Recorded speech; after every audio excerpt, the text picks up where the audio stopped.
సగటు మధ్యతరగతి మనిషికి, సగటు రైతుకి, సగటు యువకుడికి, సగటు యువతకి మీరు కనుక భయభ్రాంతుల్ని క్రియేట్ చేస్తే దాన్ని ఎదుర్కొనే కదా ఇక్కడ దాకా వచ్చాం.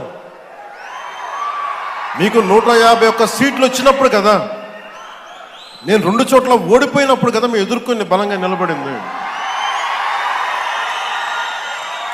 అంటే గుండెల్లో ఎంత దమ్ము ఉండాలి, రక్తంలో ఎంత వేడి ఉండాలి మీలాంటి వాళ్ళు తట్టుకోవాలంటే. నాకు తెలిసిన సినిమాల నుంచి వచ్చినవాడిని, సినిమాలో డైలాగులు చెప్పను నేను. కుత్తుకలు కోసేస్తాం, మిడకాయలు కోసేస్తాం అంటే కోయడానికి మేమేమన్నా చొక్కా ఇప్పి చూపిస్తామా? Right, okay. నరసింహప్రసాద్ గారు,